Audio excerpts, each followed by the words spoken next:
Ponentes Adolfo Prego de Oliver y Tolivar, nació en Madrid el 19 de mayo de 1951, se licenció en Derecho en la Universidad Complutense de Madrid en el año 73 e ingresó en la carrera judicial en el 77.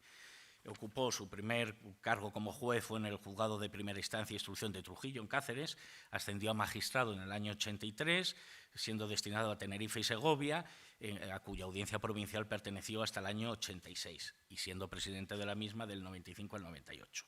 En el 98 pues, cambia de destino precisamente para ser nombrado magistrado de la Sala Penal del Tribunal Supremo, a la que perteneció hasta noviembre del 2011. En la breve biografía un poco que me han pasado, bueno, pues no vienen sus éxitos, luego él si quiere hablar las sentencias o tal, lo podrá hacer. Bueno, algunas de ellas que pues, tuvieron mucha repercusión en su día. Desempeñó igualmente el cargo, y en este aspecto pues, es una autoridad para aquello de lo que vamos a hablar, el cargo de vocal en el Consejo General del Poder Judicial, llegando a presidir la Comisión de Estudios e Informes. E hizo también algún estudio e informe, o firmó muy ruidoso en su época.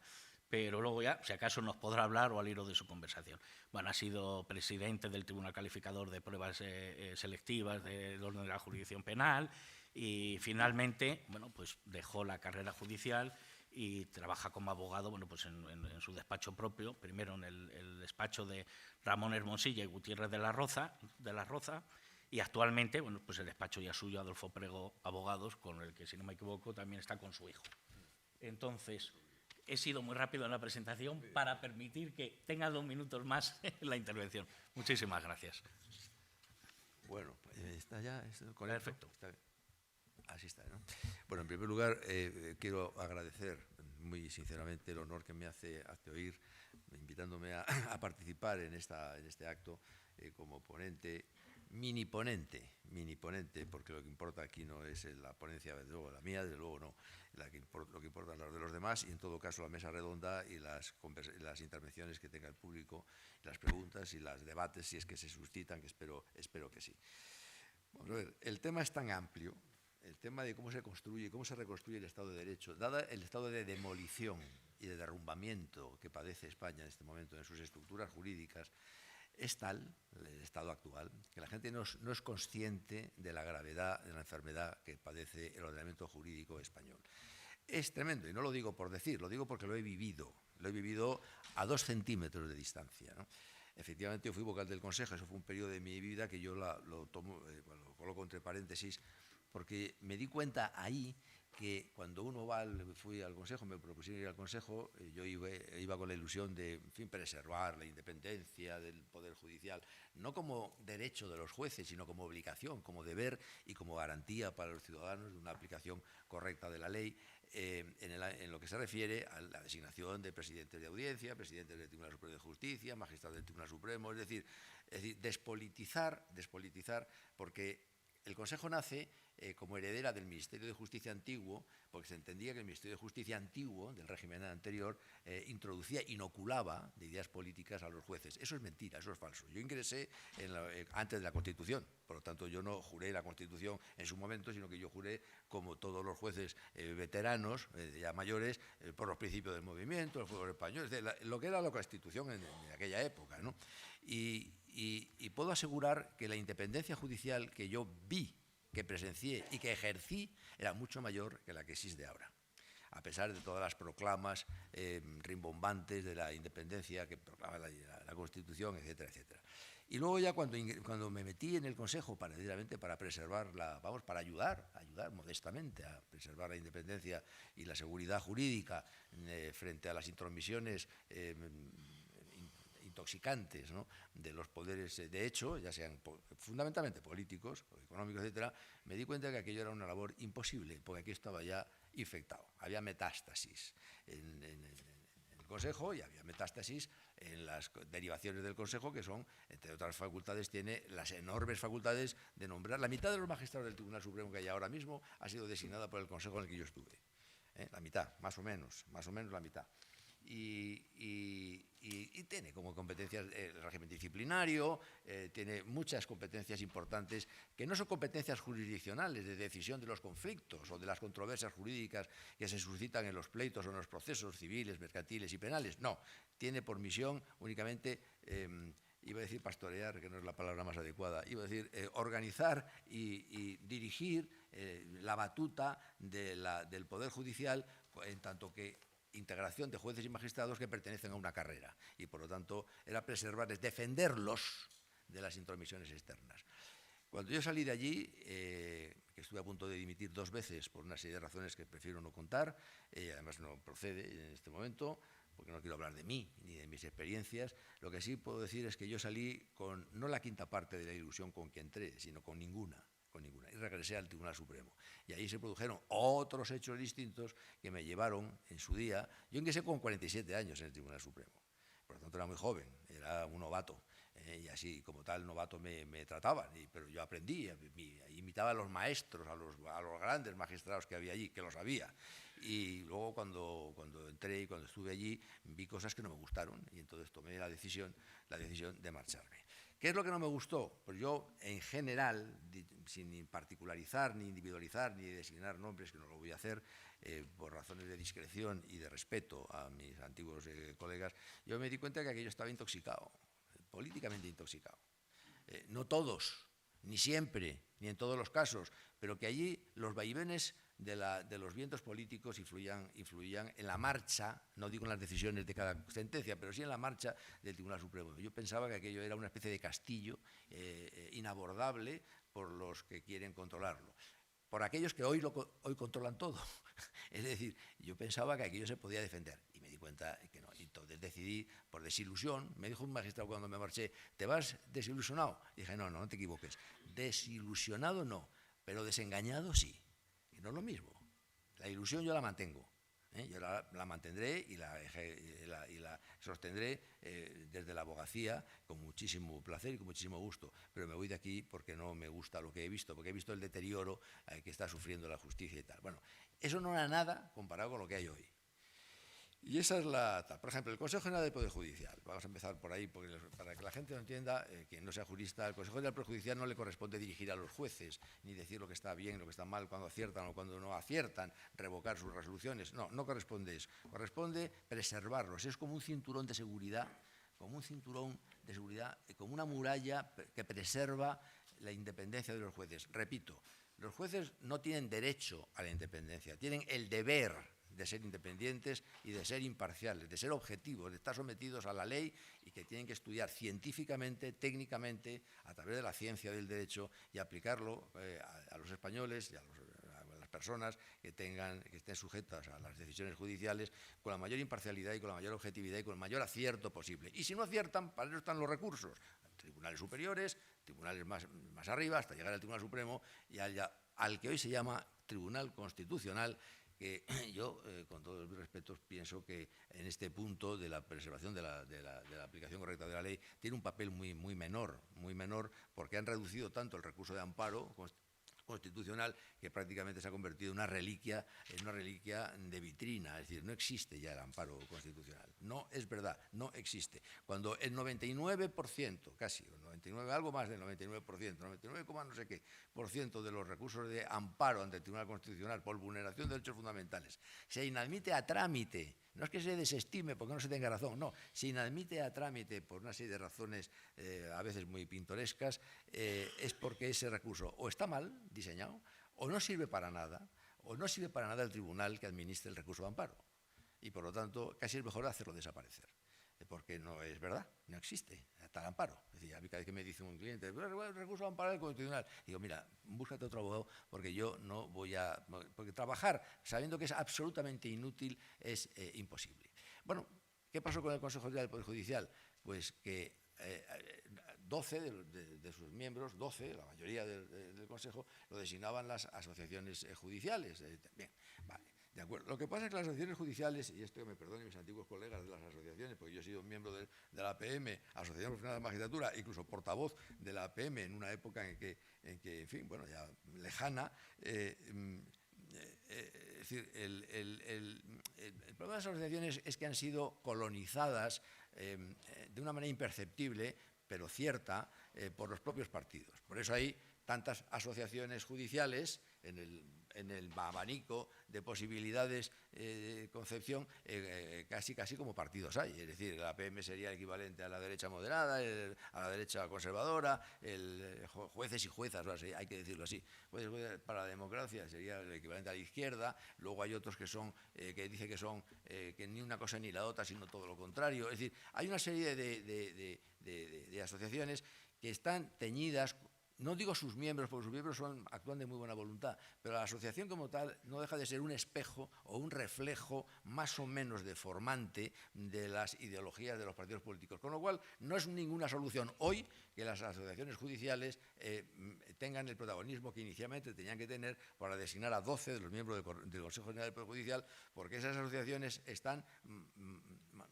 no digo manchadas, no es la palabra, están, digamos, influidas o intervenidas por una serie de inclinaciones ideológicas que es justamente la muerte de la carrera judicial y de la independencia del Poder Judicial. No se trata de no tener ninguna ideas, pero las ideas políticas hay que aplicarlas a la hora de votar o a la hora de discutir, pero no a la hora de juzgar. A la hora de juzgar uno es técnico, como un cirujano opera de corazón, hace un trasplante de hígado exactamente con razones científicas, nada más. No puede añadir razones ideológicas, porque entonces es un pésimo cirujano y además no es fiable.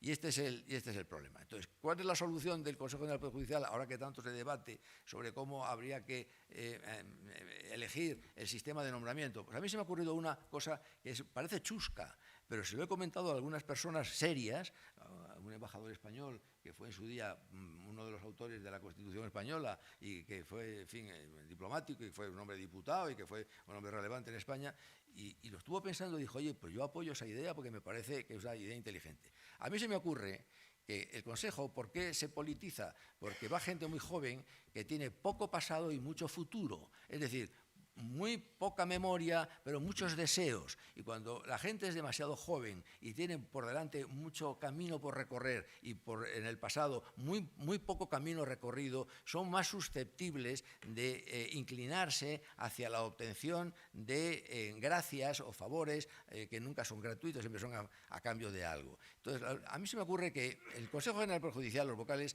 trabajar, lo que se llama laborar, se trabaja poco, porque hay un montón de letrados que hacen el trabajo que corresponde a los vocales del Consejo. De manera que, no teniendo que trabajar demasiado, lo que tienen que es pensar, discurrir, razonar, deliberar, reunirse, votar, decidir y elegir. Ese es un trabajo que no es para morirse, sobre todo con las ayudas de los técnicos, que son los letrados. Entonces, ¿por qué cuando los magistrados se jubilan a los 72, 70. Sí, 72. ¿Cuándo se jubilan? Yo me jubilé anticipadamente. 72. 72. Se jubilan. Podían ser miembros eméritos de las salas para hacer sentencias, que es una cosa muy difícil de hacer, pero estaban en condiciones psíquicas y físicas de hacerlo. ¿Por qué? Pues porque estaban todavía en condiciones de utilidad. Como un coche viejo, puede ser, si es de buena marca, puede andar muchos más kilómetros. Bueno, pues los magistrados pueden hacer muchos más kilómetros, pero desde luego pueden hacer miles de kilómetros como vocales del Consejo. Están preparados todos para... Entonces a mí se me ocurrió decir, ¿por qué no retrasamos la edad de nombramiento de los vocales del Consejo a los 70 años, por ejemplo, a la gente que tiene ya canas en la cabeza, que tiene mucha vida hecha, que tiene su carrera cumplida, satisfecha en todos los ámbitos, es decir, que ya no tiene nada que conseguir, que lograr o nada a que aspirar, sin embargo, tienen un conocimiento muy directo y muy profundo de lo que es la carrera, de cuáles son sus problemas, de cuáles son sus necesidades, de quién puede ser un buen presidente de la audiencia provincial de tal o cual audiencia, o presidente del Tribunal Superior de Justicia, o magistrado del Tribunal Supremo. Se lo saben así. Nos conocemos todos en la carrera judicial y mucho más los veteranos, los mayores, los que tienen 70 años. Eso se conoce, no los de 30, con todos mis respetos para la gente joven, si no tengo nada contra eso. Pero es evidente que unos magistrados que ya han acabado su vida activa, en la carrera judicial como sentenciadores, ejerciendo la jurisdicción, siguen siendo útiles a la hora de elegir a los mejores de la carrera para presidir los tribunales. Si es que no tienen otra misión fundamental. Bueno, pues si esto es así, ¿por qué no hacerlo por sorteo entre los que se han jubilado y que estén dispuestos a formar parte del grupo de magistrados susceptibles de ser elegidos por el sorteo para ser vocales del Consejo? Luego pueden renunciar o pueden decir, no, a mí no me interesa participar de eso. Pero si se hiciera, ¿Qué ocurriría? Que como todos son intercambiables, porque todos se supone que son magistrados, primero tienen que tener una determinada edad, una determinada experiencia, y luego tienen que tener una hoja de servicios inmaculada, por supuesto, pero como no hay nada ideológico, porque no debe haberlo en el Consejo General del Poder Judicial, el sorteo prescinde de la ideología. Es decir, todos son iguales, y por lo tanto tendríamos unos vocales del Consejo, todos, no digo ancianos, porque a los 70 años no se es anciano, yo no me considero anciano y tengo 73, es decir, son magistrados intercambiables, tanto me da uno como otro, porque son todos veteranos. Entonces tendrías una especie de senado romano, sabio, experto, experimentado, conocedor de la carrera, que cumpliría perfectamente esas misiones sin tener la tentación de lograr algo después a cambio de otra cosa. ¿Por qué? Porque después ya no hay nada más que esperar en tu casa que acabe la vida, nada más. Pero puede ser vocal del Consejo un modo de coronar el final, una rúbrica final de la carrera judicial de un magistrado veterano. Eso es lo que yo creo. Por lo tanto, el sistema de sorteo, que parece una tontería, parece una broma, no es ninguna broma. En Grecia se hacían así los nombramientos de los cargos, en la época de Pericles, y no eran tontos los griegos, ¿eh? Y entonces se designaban los cargos públicos periódicamente por tiempos determinados, pero se hacía por sorteo. Era igual uno que otro, pero tenían que tener unos ciertos valores para poder participar de esa posible elección. No es obligatorio ser vocal del Consejo ni participar en esa selección por sorteo. No es obligatorio, pero el que esté dispuesto se apunta y este año pues, le ha tocado ser vocal del Consejo a este. Todos de 70 años o de 72, todos con sus carreras hechas, con sus carreras terminadas, con sus éxitos y sus fracasos, pero no tienen ya nada. Nadie le va a ofrecer ningún cargo en un consejo de administración después, porque a un señor de 72 años no se le quiere para nada más que para pagarle la jubilación y se acabó. Por lo tanto, las aspiraciones personales se extinguen. Y al extinguirse, se extinguen la fuerza que los partidos políticos tienen para introducirse e inocularse dentro de los organismos colegiados. ¿Comprendido? De manera que a mí no me parece ninguna tontería, aunque me parece una idea muy original, no porque se me haya ocurrido a mí, sino porque era una manera de despolitizar absolutamente el Consejo. No tendría nada que decir ni los políticos, ni los partidos, ni las asociaciones colonizadas hoy por los partidos políticos. De modo que sería una cosa aséptica, más pura no puede ser. Todos son iguales, todos tienen 70 años, todos son magistrados veteranos de larga trayectoria, conocidos y conocedores de la carrera judicial. ¿Qué equipo mejor podemos tener para designar quién tiene que ser magistrado de la Sala Primera, de la Sala Segunda, de la Sala Tercera, presidente de Segovia o presidente de Almería? Pues estos señores. Pero claro, ¿quiénes pondrían el grito en el cielo? Los políticos. Porque quedarían sin la baza de poder influir en el Consejo General y de modo indirecto en la carrera judicial a través de haz esto, mira, es que este fulano, es que es mi amigo mío, es que esta es una persona que tal, que patatí, que patata. Yo he visto presidentes de sala tener que entrevistarse con los vocales del Consejo para renovar su presidencia y quienes estaban, no digo examinando, pero le estaban escuchando para ver su proyecto. ¿Cuál es el proyecto de un presidente? Ejercer la presidencia correctamente, como hay que ejercerla, según la ley.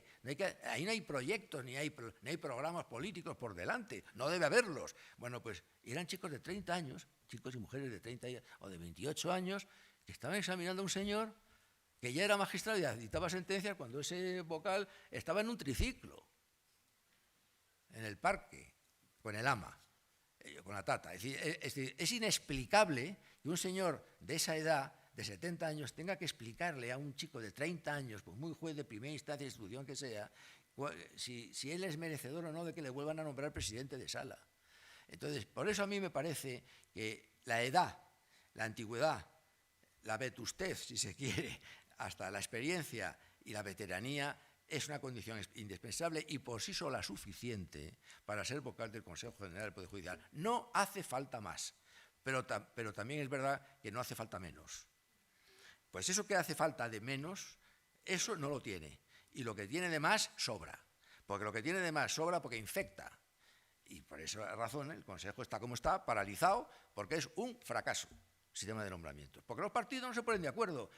¿Pero quiénes son los partidos para ponerse de acuerdo, dejar de acuerdo, para nombrar vocales del Consejo, si justamente el Consejo heredó del Ministerio de Justicia del régimen anterior las competencias que hoy tiene el Consejo justamente para poderlo arrancar de las garras de la política. Pues si era su misión, si fueron herederos los nuevos, o sea, el nuevo Consejo era heredero de las competencias antiguas del antiguo ministro de Justicia, si es que ahora estamos peor. Antes había un ministro que tomaba decisiones, pero no influía tanto como la gente se cree. Eran mucho más respetuosos con la independencia judicial. Pero es que ahora se pelean y se quitan y se ponen y tal. Es realmente un espectáculo lamentable.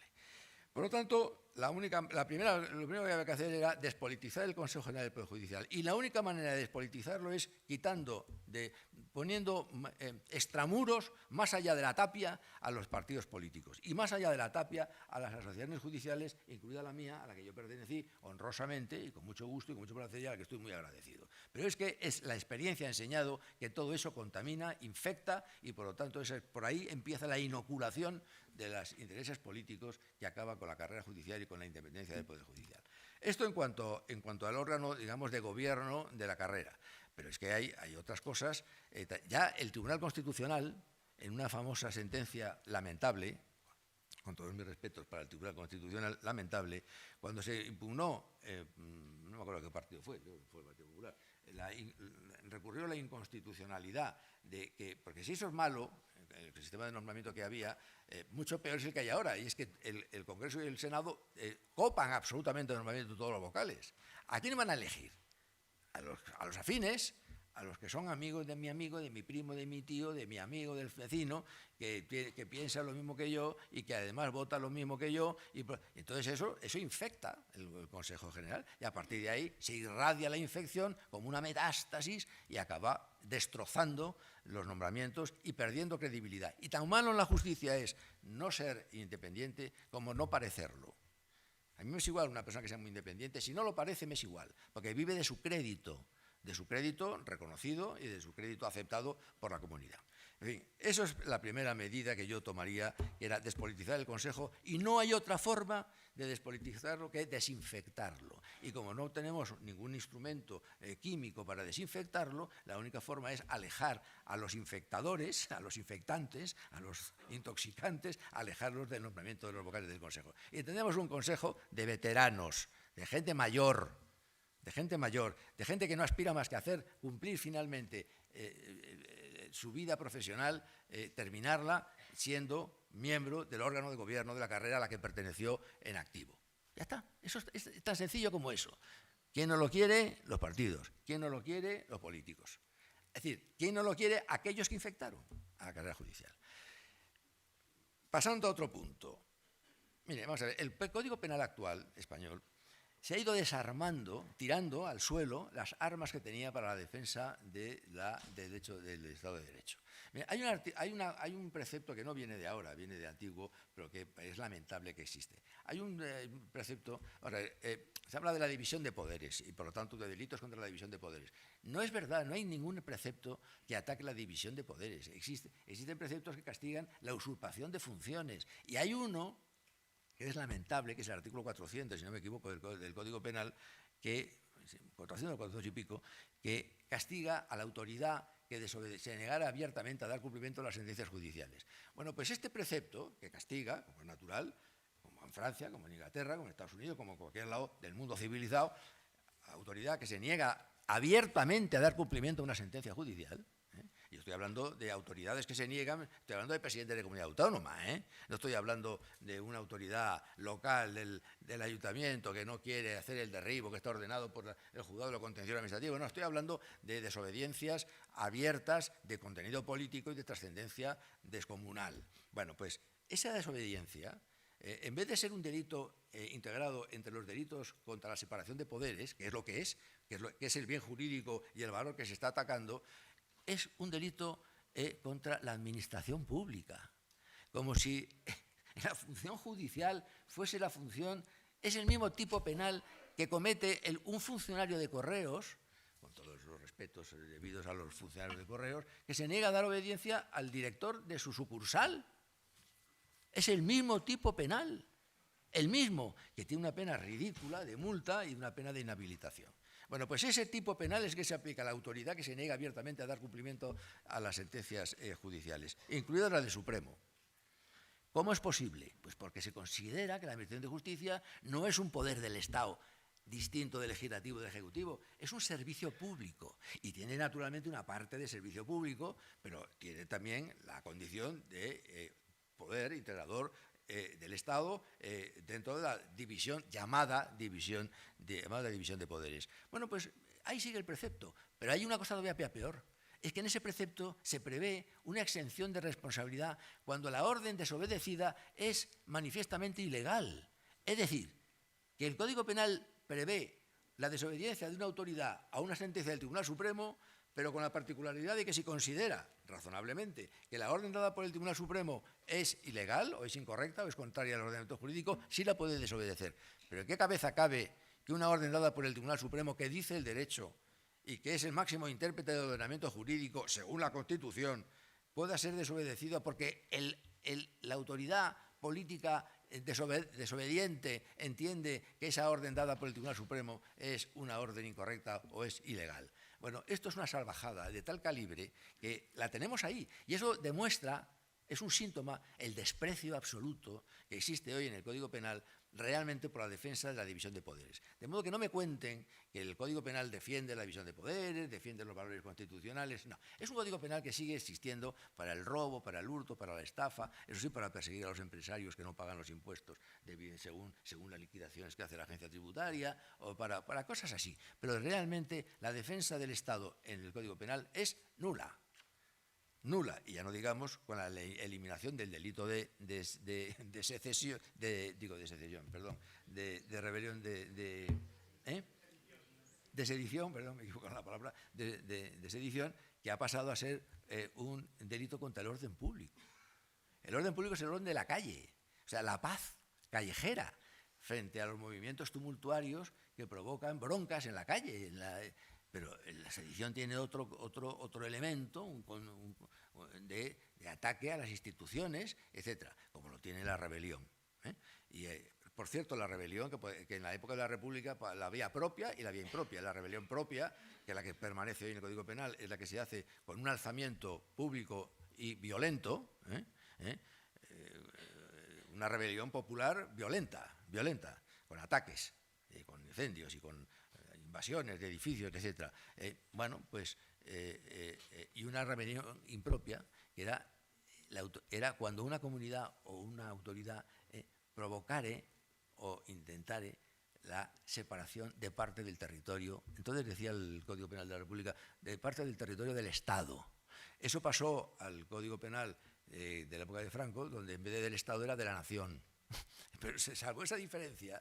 El intentar provocar movimientos secesionistas era un delito de rebelión impropia, con penas brutales que llegaban hasta los 20 y 20 y tantos años de prisión. Desaparecido en combate. Esto ya no existe. Y este es el gran problema que tenemos. Por lo tanto, este Código Penal es defensor de la Constitución. No es verdad, es incierto. Y la gente no lo sabe, pero es incierto. Eso sí, delitos contra la Constitución existen, hay no sé cuántos habrá, no sé si son 20 o 20 y tantos artículos que protegen a los diputados. Al diputado que se le molesta cuando quiere entrar en el Congreso de Diputados. Al diputado que está interviniendo y se le interrumpe entre el público con abucheos, no lo dice así, el Código lo dice de otra manera. Es decir, el que perturba el ejercicio profesional, político, del diputado o del senador correspondiente. Ahí se acaba el Estado y ahí la protección de la Constitución. Ahí se acaba. Y cuando llega el momento de la justicia, es un servicio público, nada más. De modo que ya comprenderemos que el Código Penal de defensa de la Constitución es nada. Y ya el último capítulo, si me estoy pasando... 3 minutos. 3 minutos. Vamos a ver. Pues mira, pues a la orden. A la orden. ¿Eres alférez? 3 minutos. ¿Eres alférez? No, no soy nada, vengo de familia militar. Ah, bueno. He recibido la dominación. Que yo lo era. Entonces, vamos a ver. En la ley de enjuiciamiento criminal se está produciendo el mayor destrozo gracias a una cosa, un tumor que se ha introducido también con metástasis, que se llama macrocausas. Las macrocausas revientan, por su propia naturaleza, las costuras de una ley de enjuiciamiento criminal soberbia, muy buena, con sus atrasos y con sus necesidades de modernización, pero no está hecha para las macrocausas, que es un invento reciente En mi época, cuando yo ingresé, no había macrocausas, había un delito, un sumario, un delito, otro sumario, otro delito, otro sumario, un sumario, es decir, diligencias, cada delito y tal. Hoy han desaparecido ya las coautorías, ahora se habla de tramas. Cuando una familia atraca un banco, es una trama, una organización criminal, que se ponen de acuerdo para asaltar un banco. Eso es una coautoría, no es una trama. Pero ahora la trama, que es un concepto muy policial, ha sustituido el lenguaje anterior y ha descompuesto, ha decolorado las actuaciones. Hola, buenas tardes. Las actuaciones de la actividad, vamos, de la actividad delictiva, ¿no? Y bueno, esto es lo que hay en este momento en el Código Penal, es decir, una ausencia absoluta de defensa de los valores constitucionales, de la separación de poderes, de las garantías y la ley de enjuiciamiento criminal, por ejemplo, abusa, vamos a ver, un derecho fundamental que consagra la Constitución es la tutela judicial efectiva. Yo tengo derecho a la tutela judicial efectiva, mediante resoluciones razonadas, que sean razonables y que además estén motivadas y que yo me entere de por qué el juez que decide en los términos en que lo hace. Bien, vale, de acuerdo. Pero es que en las macrocausas a lo mejor hay 20 y tantos imputados, porque las detenciones son masivas, son de película. Y como hay 20 y tantos acusados, 20 y tantos imputados, hay 20 y tantos letrados. Lo que significa que cada vez que uno interpone un recurso de reforma, hay que dar traslado a todos los demás para que contesten y se hacen eternos los sumarios. Hay sumarios que duran 14 años, yo he conocido uno de 17 años de duración, con lo cual se ha producido una inversión del centro de gravedad. Es decir, el sumario no es más que un preliminar, una especie de aperitivo inicial de investigación mínima, la justa necesaria para saber si el Ministerio Fiscal tiene base para acusar o no. Si no la tiene, porque no hay elementos que justifican razonablemente el ejercicio de una acción penal, si no la hay, no acusa y se sobresee. Pero si la hay, acusa. Y entonces empieza el combate de verdad, que es el juicio oral, que empieza con la primera audiencia pública. Y un tribunal constituido, independiente, que no ha intervenido en el sumario, juzga desde la distancia y desde la imparcialidad. Problema, que eso que es el juicio oral, que es donde se juega, que es como la plaza de toros, es decir, es donde la corrida jurídica de verdad, se ha quedado empequeñecida, aplastada por el peso sumarial. Y lo sumario, las diligencias sumariales, las diligencias previas, el procedimiento abreviado, toda esta historia, que tiene una importancia muy menor, se ha convertido en la gran protagonista de la actualidad. Todos los periodistas y todas las noticias que se están publicando por ahí están sacadas de los sumarios, de lo que no son juicios, sino sumarios. Y sin embargo, esas noticias se difunden a la velocidad del rayo y crea una costra de opinión pública tremenda que luego no hay manera de quitar. Y cuando llega el juicio de verdad, 5 años después, un señor que es absuelto, resulta que es absuelto, pero la gente tiene la conciencia de que es culpable de algo porque se lleva diciendo 15 años, o 10 años, o 6 años. Y entonces, problema, que el papel fundamental, que es el del enjuiciamiento de un tribunal colegiado, un tribunal de varios miembros o de uno, que es cuando es un juzgado de lo penal, se queda empequeñecido, aplastado por el peso de lo que no debería pesar más que una pluma, que es el sumario. Solución, que los sumarios no deben durar más de lo que tienen que durar y que tienen que instruirse diligencias de averiguación y de investigación, las imprescindibles para poder saber si se puede formular o no una acusación. Bueno, todo esto lleva aparejado otras barbaridades, tales como el abuso del secreto sumarial para las partes, con lo cual las partes no pueden enterarse de qué está sucediendo allí, y cuando ya van por 200.000 folios, entonces, antes del juicio oral, entonces dan traslado a los abogados, es imposible leer aquello, es decir, bueno, es imposible. Bueno, quiero decir que el proceso penal se ha reventado. Ha reventado porque se ha inyectado peso que no le corresponde a las diligencias sumariales y se ha eliminado el peso que le corresponde al juicio oral. Solución, pues tiene muy pocas soluciones, pero yo una que he practicado yo personalmente en mi vida profesional, cuando era magistrado de una audiencia, es que yo me sentaba en los estrados del tribunal, a veces presidiendo, cuando presidía y cuando no presidía, al lado de los magistrados que me acompañaban, sin haber leído un solo folio del sumario, solamente aquellas diligencias que no eran reproducibles en el juicio oral. Porque yo entraba allí con la cabeza en estado de virginidad absoluta. Es decir, yo no sé qué va a salir de aquí. tendrá que demostrarlo la acusación, porque la presunción de inocencia rige, y yo creía y creo en ella. Pero claro, cuando un acusado se sienta y el presidente y los magistrados que le acompañan llevan 3 años leyéndose un sumario, es imposible que no tengan una idea preconcebida de la posible responsabilidad de ese pobre hombre que está sentado allí, que a lo mejor es responsable o a lo mejor no, pero lo será o no en función del resultado de las pruebas. ¿De qué pruebas? De las que se practiquen ahí, en el juicio oral, de manera pública, contradictoria y bajo el principio de inmediación. Bueno, y ya me callo porque mi alférez me dice que ya me estoy pasando y me va a arrestar. Por lo tanto, he dicho solamente 4 cosas, puntualizaciones que describen el grado, la patología que en este momento afecta concretamente a la jurisdicción penal y que desde luego en estas condiciones España no puede continuar porque no hay garantías realmente procesales ni garantías constitucionales que permitan vivir en un auténtico país en libertad. Y nada más, muchas gracias por su atención.